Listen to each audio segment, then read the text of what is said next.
Sejam bem-vindos à minha casa, meus irmãos, elevar o nosso pensamento a Deus, nosso Pai Criador, agradecendo as oportunidades que nos concede, muito particularmente essa oportunidade que nós estamos vivenciando. Um momento para reflexão, um momento para o estudo, para o entendimento. Rogando aos bons amigos da espiritualidade que nos auxiliem para que o nosso entendimento se faça mais amplo. Que a paz do Mestre Jesus inunde os corações de todos os nossos irmãos, que a luz do Mestre se derrame sobre o nosso ambiente de trabalho. Que assim seja. Nós estamos estudando a parte 4 do Livro dos Espíritos, no capítulo 2, né? E hoje nós vamos ver o tema, a temática reunida sob o título Duração das Penas Futuras, né? Semana passada nós falamos a respeito de arrependimento e expiação e no prosseguimento, duração das penas futuras. É um texto relativamente longo por conta de 4 intervenções que nós temos aqui, né, de nomes famosos entre os homens, né, e os são certamente entre os espíritos, né, que trazem para nós a sua visão a respeito dessa temática, a duração das penas, a eternidade das penas, que é o grande problema que aflige a todos nós, né? Um conceito que eles tentam retificar. Vamos lá então. Nós retomamos a leitura, duração das penas futuras, na questão de número 1003. E assim é perguntado ao Espírito: é arbitrária ou sujeita a uma lei qualquer a duração dos sofrimentos do culpado na vida futura? Existe alguma regra, né, que determina o quanto de sofrimento deve ser imposto a alguém que infringe a lei? Basicamente é essa a questão.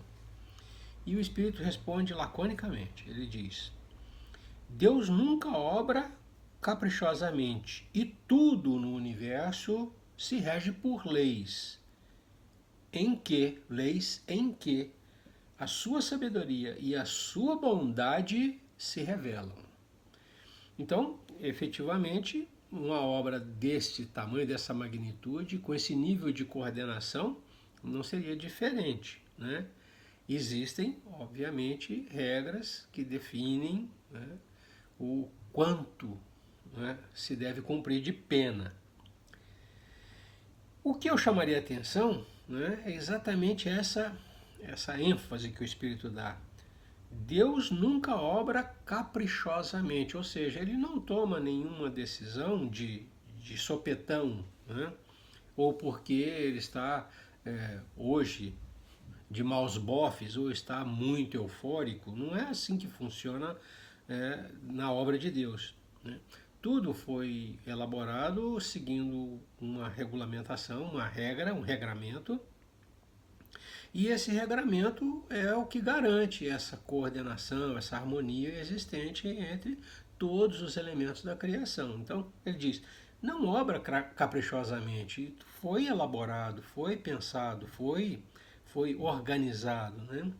E, mais importante que isso, né, em tudo, em toda a regulamentação, em todo o regramento, o que se depreende é a personalidade divina, sua sabedoria e sua bondade. Então, vamos ficar com esses dois conceitos: um Deus sábio e um Deus bom. Tá? A questão 1004, as questões normalmente vão aprofundando não sei se vocês já notaram isso, mas elas vão aprofundando o tema, né? Vai se especulando cada vez mais acerca de um ou outro aspecto daquele tema. E aí o Kardec pergunta: em que se baseia a duração dos sofrimentos do culpado? Qual é a regra então? E aí o Espírito responde: no tempo necessário a que se melhore. Então a regra é: sofre-se enquanto não se melhora. Simples assim. Tá? E ele explica: Sendo o estado de sofrimento ou de felicidade proporcionado ao grau de purificação do espírito, a duração e a natureza de seus sofrimentos dependem do tempo que ele gaste em melhorar-se. À medida que progride e que os sentimentos se lhe depuram, seus sofrimentos diminuem e mudam de natureza. A resposta é dada por não menos São Luís. Né? Então, aqui o que a gente tem que reforçar é esse conceito. Né?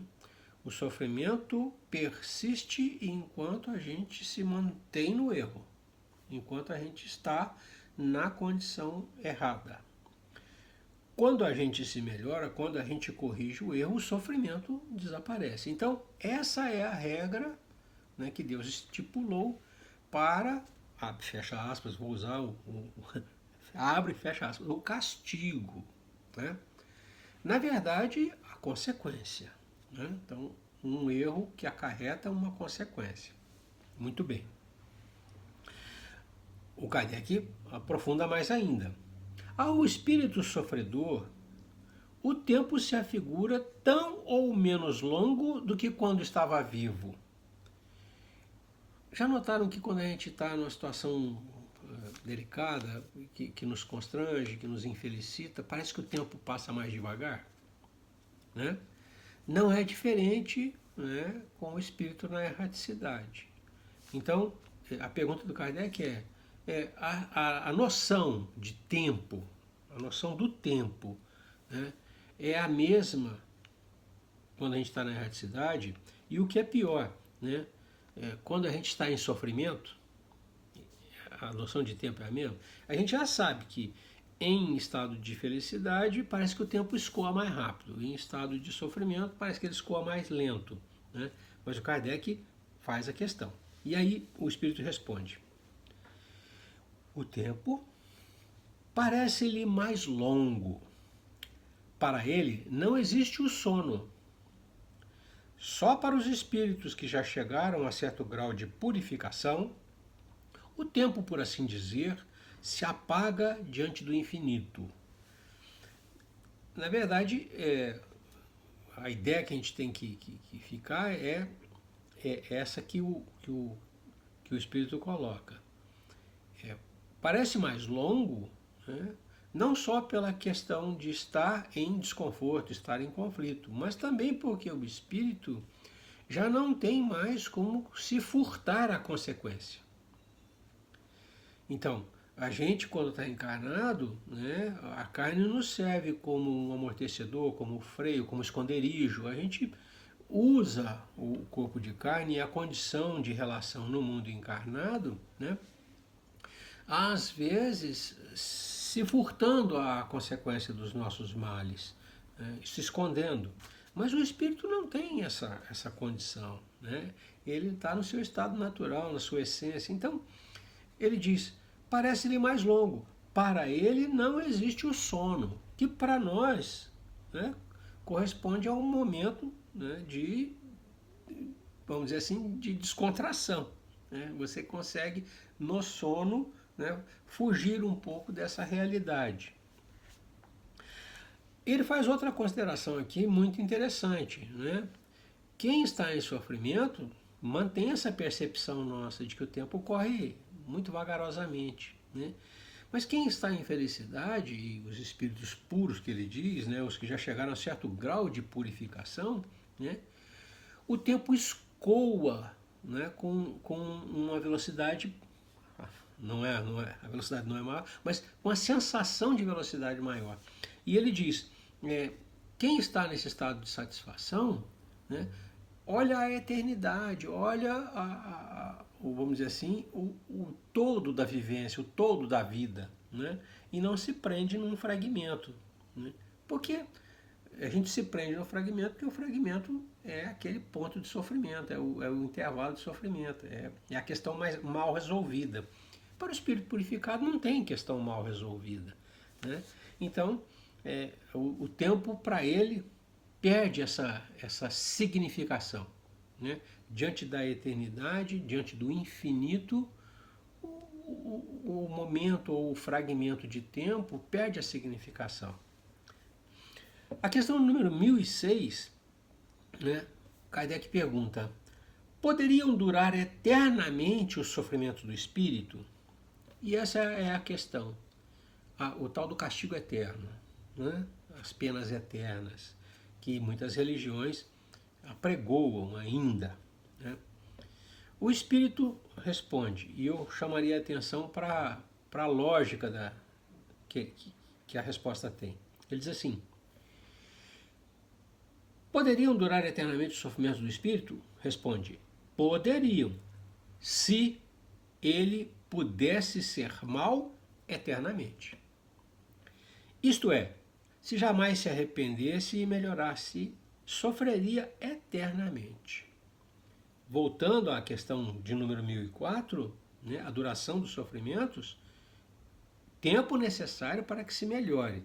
Essa eternidade que ele coloca aqui induz a ideia de que aquele espírito não se melhorará nunca.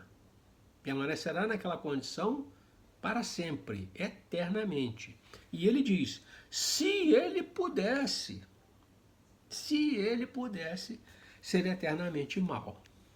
E ele prossegue dizendo assim: mas Deus não criou os seres tendo por destino permanecerem votados perpetualmente ao mal. Apenas os criou a todos simples e ignorantes, tendo todos, no entanto, que progredir em tempo mais ou menos longo, conforme decorrer da vontade de cada um. Mais ou menos tardia pode ser a vontade, do mesmo modo que há crianças mais ou menos precoces. Porém, mais cedo ou mais tarde, ela aparece por efeito irresistível, por efeito da irresistível necessidade que o espírito sente de sair da inferioridade e se tornar feliz. Eminentemente sábia e magnânima é, pois, a lei que rege a duração das penas, porquanto subordina essa duração aos esforços do espírito. Jamais o priva do seu livre-arbítrio. Se deste ele faz mau uso, do livre-arbítrio ele faz mau uso, sofre as consequências. Aqui novamente a resposta de São Luís. Tá? Então, essa questão mais elaborada, essa resposta mais elaborada, ela reafirma o conceito básico lá da 1004. Tempo necessário que se melhore. Então, mantém-se o sofrimento como uma forma de a pessoa não encontrar conforto na posição em que está, né? E essa falta de conforto obrigando a que ela se mude, né? Ou mude a sua posição, mude seu entendimento, mude sua conduta.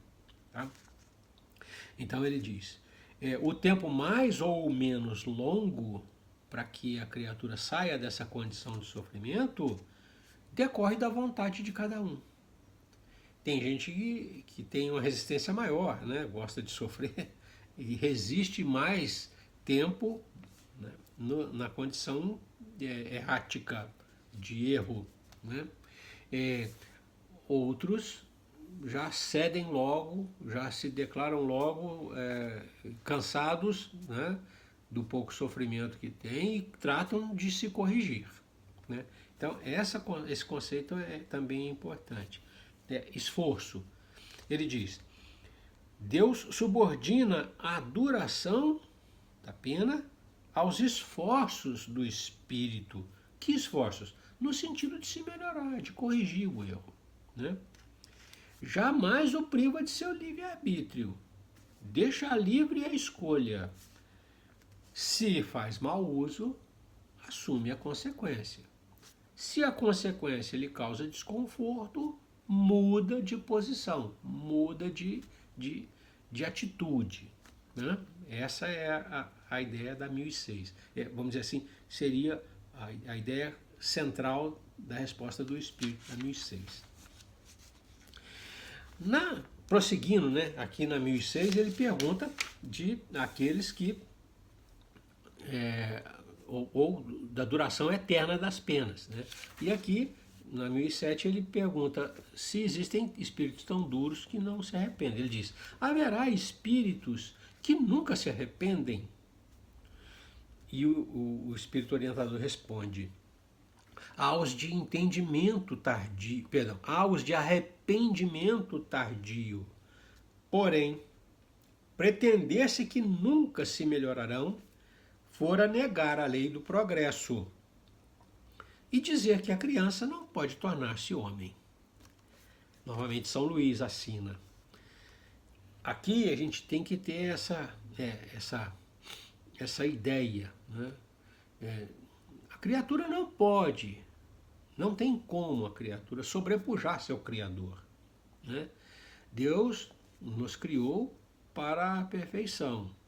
Exige a virtude, exige a prática virtuosa, o bem por excelência. E nós, às vezes, e na maioria das vezes, a gente se compraz em erros. Pequenos erros, grandes erros, mas em erros, né? Enquanto a gente se mantém nessa condição, né, errando, se furtando de exercitar a virtude, né, a gente permanece em sofrimento. Pode ficar a ideia de que essa condição de erro pode ser permanente por conta do livre-arbítrio, né? A gente tem o privilégio de se manter errado eternamente? Tem, né? Agora, a gente aguenta? Essa é a questão. E aí ele diz, olha, o arrependimento pode até ser muito tardio, a criatura permanecer por muito tempo em erro. Porém, nunca arrepender-se seria como se a criatura negasse uma condição que Deus lhe impõe, que é a de progredir. É como se ele pudesse se furtar definitivamente à lei do progresso. Não quero atingir a perfeição. E aí, essa vontade se sobrepor à vontade de Deus, que objetiva para todos nós a perfeição. Então ele diz, seria negar a lei do progresso, seria negar uma lei divina, admitir-se que alguém pode não se arrepender. A 1008, né, ele avança um bocadinho nisso.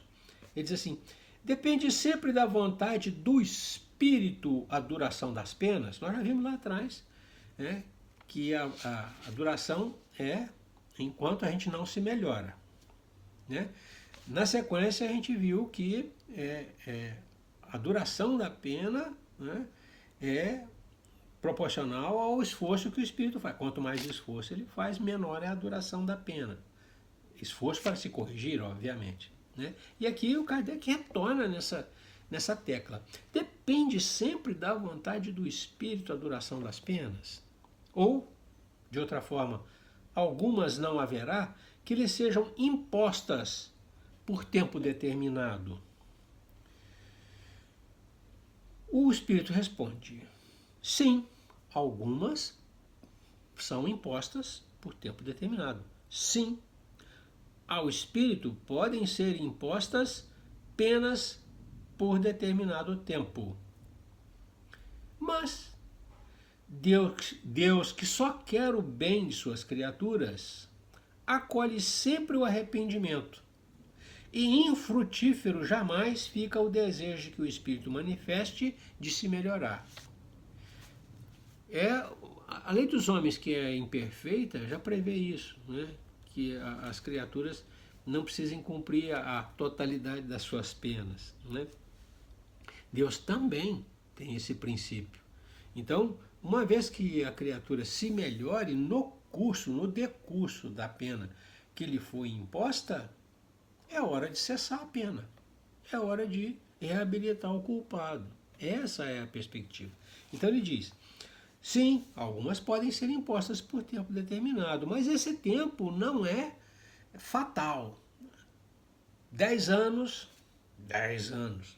Se em 5 anos, em 3 anos, em 2 anos, se em qualquer tempo a criatura resolve modificar-se, é tempo de cessar a pena.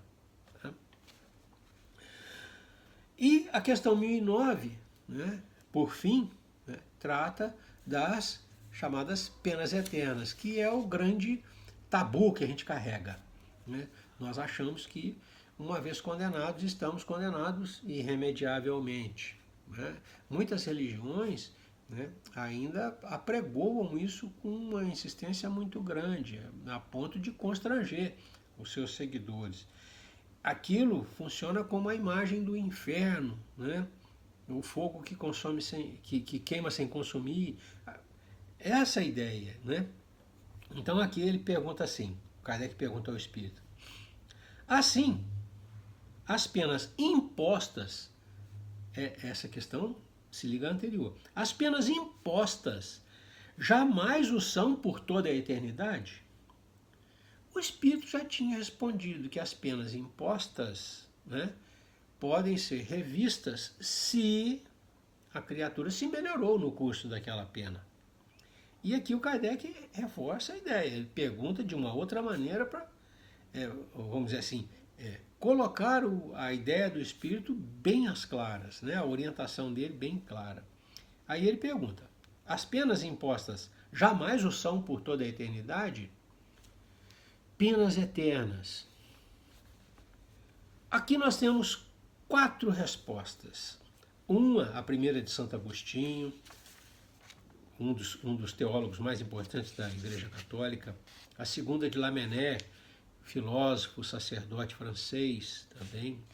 A outra do filósofo grego Platão, né? Lá dos primórdios da história da humanidade. Né? E a última delas do apóstolo Paulo, né?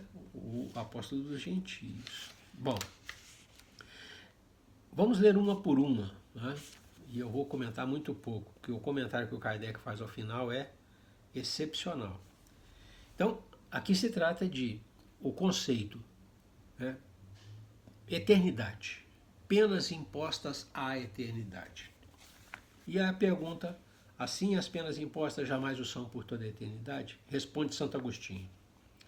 Interrogai o vosso bom senso, a vossa razão, e perguntai-lhes se uma condenação perpétua, motivada por alguns momentos de erro, não seria a negação da bondade de Deus.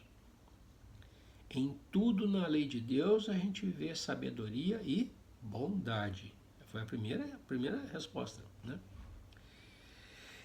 Que é, com efeito, a duração da vida, ainda quando de 100 anos, em face da eternidade.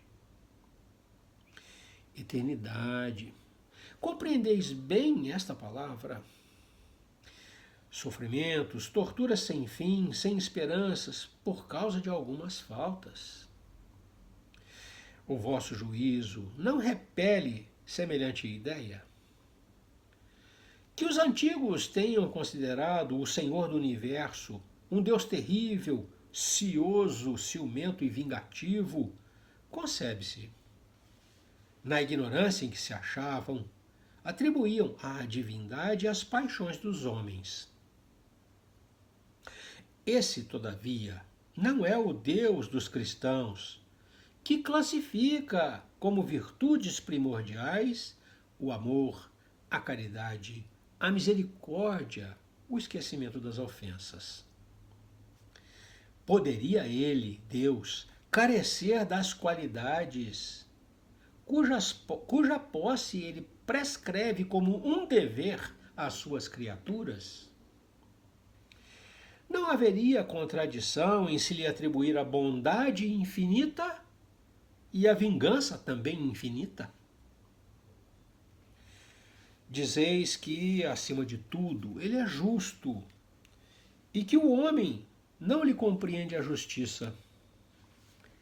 Mas a justiça não exclui a bondade, e ele não seria bom se condenasse a eternas e horríveis penas a maioria das suas criaturas teria o direito de fazer da justiça uma obrigação para seus filhos se lhes não desse meio de compreendê-la? Aliás, no fazer que a duração das penas dependa dos esforços do culpado, não está toda a sublimidade da justiça unida à bondade? Aí é que se encontra a verdade dessa sentença: a cada um segundo as suas obras. Santo Agostinho assina. A próxima resposta. Aplicai-vos por todos os meios ao vosso alcance em combater e aniquilar a ideia da eternidade das penas, ideia blasfematória da justiça e da bondade de Deus, ideia que é germe fecundo da incredulidade, do materialismo e da indiferença que invadiram as massas humanas, desde que as inteligências começaram a desenvolver-se. O espírito, prestes a esclarecer-se, ou mesmo apenas desbastado, logo lhe aprendeu a monstruosa injustiça.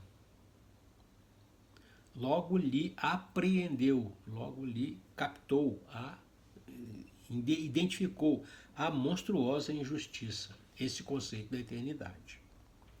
Sua razão, a razão do homem, sua razão a repele. E então, raro é que não englobe no mesmo repúdio a pena que o revolta e o Deus a quem a atribui. Daí os males sem conta que hão desabado sobre vós, e aos quais vimos trazer remédio.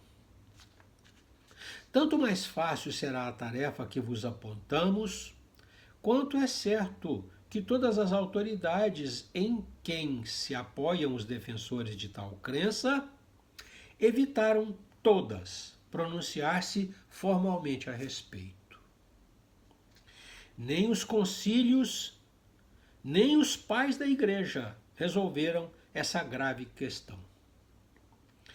Muito embora, segundo os evangelistas e tomadas ao pé da letra, as palavras emblemáticas do Cristo, ele tenha ameaçado os culpados com o fogo que não se extingue, com um fogo eterno, absolutamente nada se encontra nas suas palavras capaz de provar que os haja condenado eternamente. O fogo eterno, mas não condenação eterna. Vamos nos ater à ideia do comunicante. Pobres ovelhas desgarradas, aprendei a ver aproximar-se de vós um bom pastor, que longe de vos banir para todo sempre de sua presença, vem pessoalmente ao seu encontro para vos reconduzir ao aprisco. Filhos pródigos, deixai o vosso voluntário exílio, encaminhai vossos passos para a morada paterna. O Pai vos estende os braços e está sempre pronto a festejar o vosso regresso ao seio da família. Assina Lamennais, é um francês, foi filósofo, teólogo, sacerdote, né? Então, não é uma pessoa desprovida de vivência, né, no campo dos evangelhos, dos testamentos. Né? E aqui, né, ele cita uma passagem, né, em que Jesus condena, né, eu pelo menos me lembro de um, em que ele condena aqueles que condenam seus irmãos, que não perdoam, né? Ele fala de fogo eterno e tal. E aqui ele diz assim, e eu gostaria de ressaltar essa ideia. O próprio Cristo, quando fez essa menção, né, não falava de manter-se no fogo eterno, falava de um fogo eterno e não de uma condenação eterna. Ele diz: segundo os evangelistas e tomadas ao pé da letra as palavras emblemáticas do Cristo, ele tenha ameaçado os culpados com um fogo que não se extingue, com um fogo eterno, absolutamente nada se encontra nas suas palavras capaz de provar que os haja condenado eternamente. É diferente. Então, aqui novamente a ideia de que a condenação é enquanto não se reabilita a falta, quando não se retrata da falta. Né? Uma outra resposta acerca da eternidade das penas. Né? Guerras de palavras. Guerras de palavras. Ainda não basta o sangue que tendes feito correr? Será ainda preciso se reacendam as fogueiras?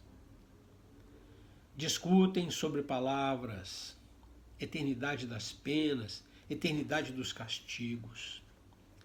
Ignorais, então, que o que hoje entendeis por eternidade não é o que os antigos entendiam e designavam por esse termo. Consulte o teólogo as fontes e lá descobrirá, como todos vós, que o texto hebreu não atribuía esta significação ao vocábulo que os gregos, os latinos e os modernos traduziram por penas sem fim, irremissíveis. Eternidade dos castigos, e aqui eu grifo, a eternidade dos castigos corresponde à eternidade do mal. Sim, enquanto existir o mal entre os homens, os castigos subsistirão. Importa que os textos sagrados se interpretem no sentido relativo. A eternidade das penas é, pois, relativa e não absoluta. Chegue o dia em que todos os homens, pelo arrependimento, se revistam da túnica da inocência, e desde esse dia deixará de haver gemidos e ranger de dentes. Limitada tendes, é certo, a vossa razão humana, porém, tal como a tendes, ela é uma dádiva de Deus, e com o auxílio dessa razão, nenhum homem de boa fé haverá que de outra forma compreenda a eternidade dos castigos. Pois que fora necessário admitir-se por eterno o mal. Somente Deus é eterno e não poderia ter criado o mal eterno.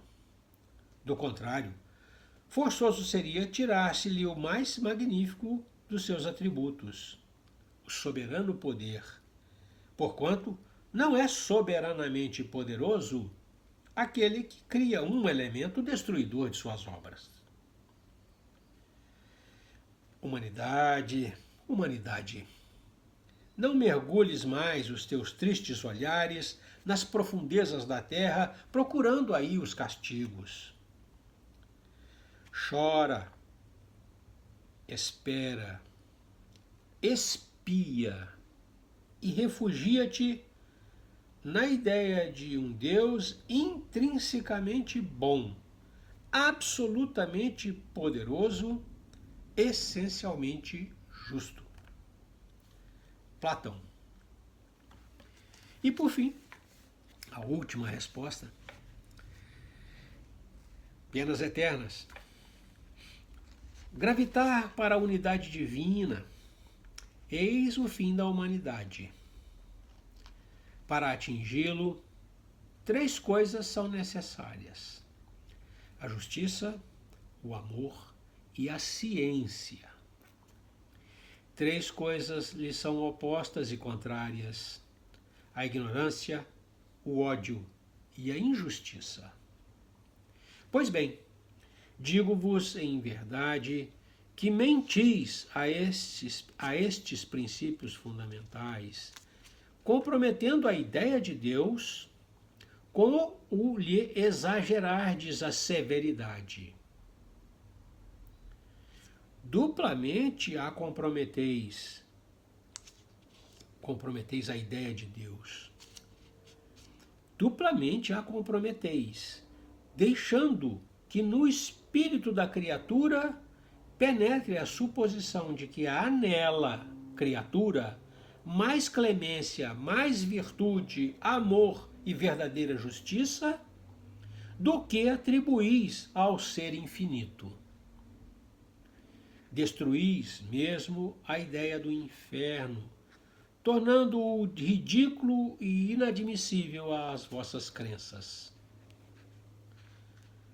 como o é aos vossos corações o horrendo espetáculo das execuções, das fogueiras e das torturas da Idade Média. Pois que, quando banida se acha para sempre das legislações humanas a era das cegas represárias, é que esperais mantê-la no ideal? Quando toda vamos dizer, essa barbárie que nós já fizemos foi banida dos nossos costumes, a gente vai manter essa barbárie na nossa ideia, na nossa mente, a ideia do inferno, de fornalhas, de castigos eternos? Essa é a questão que ele coloca. Oh, crede-me, irmãos em Deus e em Jesus Cristo, crede-me. Ou vos resignais a deixar que pereçam nas vossas mãos todos os vossos dogmas, de preferência a que se modifiquem, ou, então, vivificai-os, abrindo-os aos benfazejos eflúvios que os bons, neste momento, derramam neles. A ideia do inferno, com as suas fornalhas ardentes, com as suas caldeiras a ferver, pôde ser tolerada, isto é perdoável, num século de ferro.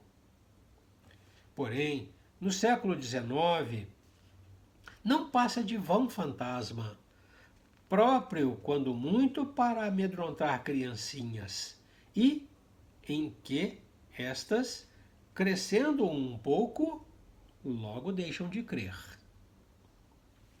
Se persistirdes nessa mitologia aterradora, engendrareis a incredulidade, mãe de toda a desorganização social. Tremo, entrevendo toda uma ordem social abalada e a ruir sobre os seus fundamentos por falta de sanção penal.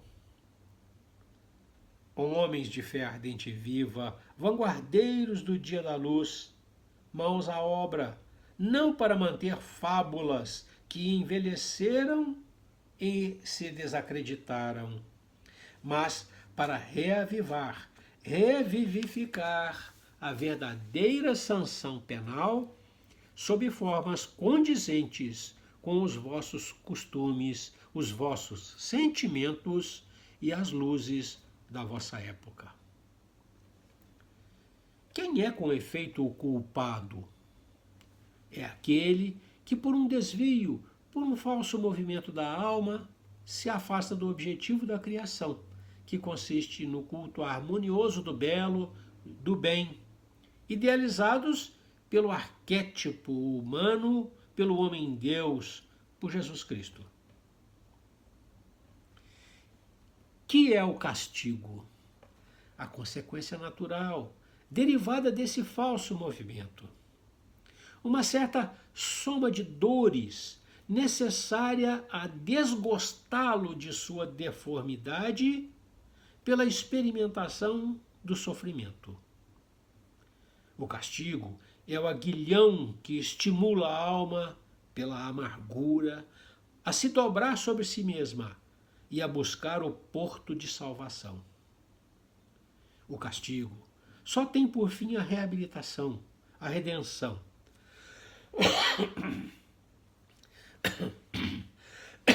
Desculpem. Querê-lo eterno por uma falta não eterna é negar-lhe toda a razão de ser. Em verdade eu vos digo, cessai de pôr em paralelo na sua eternidade o bem, essência do Criador, com o mal, essência da criatura. Fora criar uma penalidade injustificável. Afirmai, ao contrário, o abrandamento gradual dos castigos e das penas pelas transmigrações e consagrareis a unidade divina, tendo unidos o sentimento e a razão. Assina Paulo Apóstolo. Aqui eu chamaria a atenção para 3 aspectos. O culpado, a caracterização do culpado, aquele que por um falso movimento da alma se afasta do paradigma Jesus Cristo. E o que é o castigo? Uma soma de desconfortos, de dores, de forma a nos fazer desgostar da nossa deformidade, sentir vergonha do que nós somos, tentar a melhoria. Então, esse é o castigo, uma soma de dores que tem por objetivo nos tirar da zona de conforto, fazer com que nós nos movimentemos para melhor. Paulo Apóstolo. Aqui ele cita a transmigração. Transmigração é a sucessão, de reencarnações, as transmigrações, a alma assumindo outras oportunidades de progresso. O Kardec faz um comentário longo, e eu vou lê-lo, porque ele resume essas 4 abordagens. Com o atrativo de recompensas e temor de castigos, procura-se estimular o homem para o bem e desviá-lo do mal. Se esses castigos, porém, lhe são apresentados de forma que a sua razão se recuse a admiti-los, nenhuma influência terão sobre ele. Longe disso, rejeitará tudo, a forma e o fundo. Se, ao contrário, lhe apresentarem o futuro de maneira lógica, ele não o repelirá. O Espiritismo lhe dá essa explicação. A doutrina da eternidade das penas, em sentido absoluto, faz o ente supremo um Deus implacável. Seria lógico dizer-se de um soberano que é muito bom, muito magnânimo, muito indulgente e que só quer a felicidade dos que o cercam, mas que ao mesmo tempo é cioso, ciumento, vingativo, de inflexível rigor e que pune com um castigo extremo as 3/4 de seus súditos por uma ofensa ou uma infração de suas leis, mesmo quando praticada pelos que não a conheciam? Não haveria aí uma contradição? Ora, pode Deus ser menos bom do que seria um homem? Outra contradição, pois que Deus tudo sabe, sabia, ao criar uma alma, se esta viria a falir ou não. Ela, pois, desde a sua formação, foi destinada à desgraça eterna. Será isso possível, racional? Com a doutrina das penas relativas, tudo se justifica.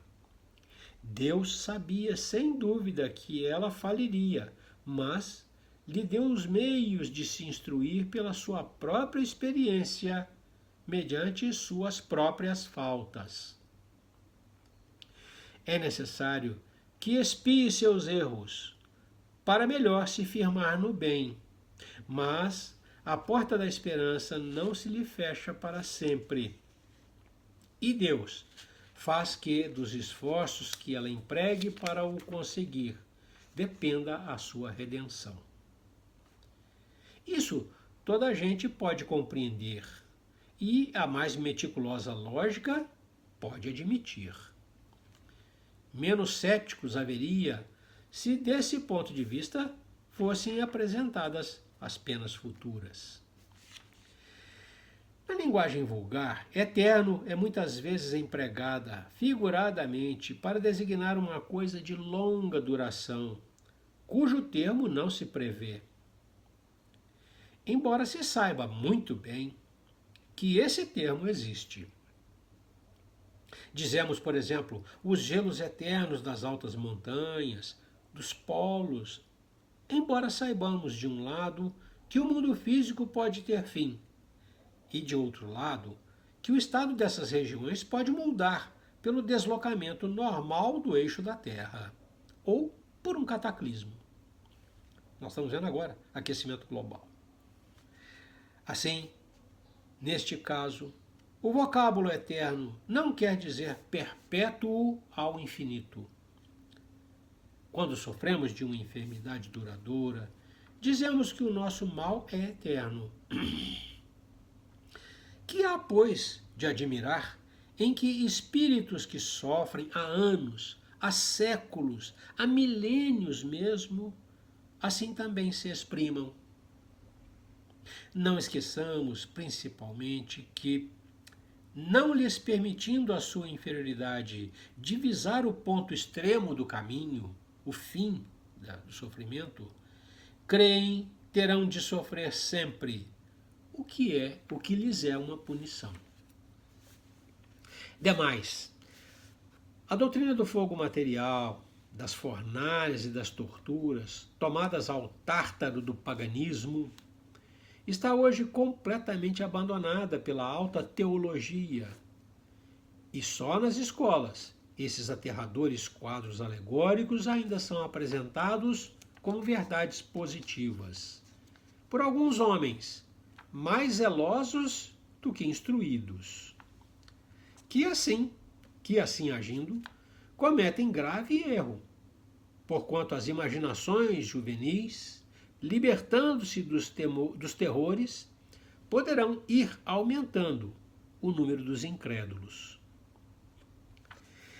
A teologia reconhece hoje que a palavra fogo é usada figuradamente e que se deve entender como significando fogo moral. Os que têm acompanhado, como nós, as peripécias da vida e dos sofrimentos de além-túmulo, através das comunicações espíritas, hão podido convencer-se de que, por nada terem de material, eles não são menos pungentes, esses sofrimentos. Mesmo relativamente à duração, alguns teólogos começam a admiti-la no sentido restritivo acima indicado e pensam que, com efeito, a palavra eterno se pode referir às penas em si mesmas, como consequência de uma lei imutável, e não à sua aplicação a cada indivíduo. No dia em que a religião admitir esta interpretação, assim como algumas outras também decorrentes do progresso das luzes, muitas ovelhas desgarradas reunirá. Eu acho que a ideia, né, vamos dizer assim, a ideia principal, aquela que poderia cimentar toda essa nossa abordagem, todo esse nosso conhecimento aqui, está na visão, né, que Platão oferece. Quando Platão diz eternidade dos castigos corresponde à eternidade do mal, né, ele reduz o nosso entendimento, eu acho que é o campo apropriado, ele coloca a gente no campo apropriado. Fala-se que haverá castigos enquanto houver mal, e como nós ainda somos maus, né, os castigos têm que sobreviver, têm que existir. Quando ele diz, vocês se vestirem da túnica branca, lirial da pureza, né, certamente não haverá mais ranger de dentes. Então, essa é a perspectiva que nós temos que ter, né? Tudo depende do nosso esforço, tudo depende da nossa melhoria. Enquanto nós nos mantivermos na condição equivocada, errada, né, nós estaremos submetidos ao constrangimento, ao sofrimento. Né? Mas é uma consequência. A lei sábia e bondosa de Deus, né, permite que a gente imediatamente cesse o sofrimento quando a gente cessa a origem do sofrimento. Então, se tudo é decorrente do da nossa índole, do nosso interior, do nosso pensamento, do nosso sentimento, não há porquê, ou não está fora do nosso alcance, modificar essa condição. Insistir na condição antes de tudo, uma burrice. Né? E lembrando que nenhum de nós, criaturas de Deus, vamos nos sobrepor ao Pai. Né? Então, a lei do progresso é inexorável. Né? Nós teremos que cumpri-la. A velocidade desse cumprimento não é só uma questão de inteligência, né? Mas também uma questão de conveniência. E a gente não pode deixar de ser conveniente também. Parar de sofrer, né? Que é o que a gente deseja, só depende de pararmos de errar. Então fica fácil a gente alcançar a felicidade. A gente para de errar e para de sofrer. Simples assim. Vale, nós estamos falando de vida futura e tal, vale para a erraticidade, vale para o momento presente. Tudo. A vida é uma coisa contínua. Os planos são diversos, mas a vida é a mesma. Então o que vale para os nossos irmãos que estão hoje na erraticidade, vale para nós que estamos encarnados aqui e quando estivermos lá também. A regra é geral. Fica então essa visão maravilhosa, luminosa, que esses 4 irmãos abençoados trouxeram para nós. Né? Depende só de nós. Nós vamos encerrando a nossa leitura da noite de hoje, renovando os agradecimentos aos bons amigos da espiritualidade, ao Mestre Jesus, a Deus que nos concede a oportunidade, né? Rogando que o Mestre e os bons amigos nos mantenham assim, iluminados, para que a gente tenha a visão clara, objetiva, né? Dos caminhos e dos nossos objetivos, né? E que o Mestre nos infunda muita força moral, para que a gente tenha a coragem de agir conforme a lei de Deus. Paz e luz é o que nós desejamos aos nossos irmãos. Que Deus os abençoe. Até a próxima.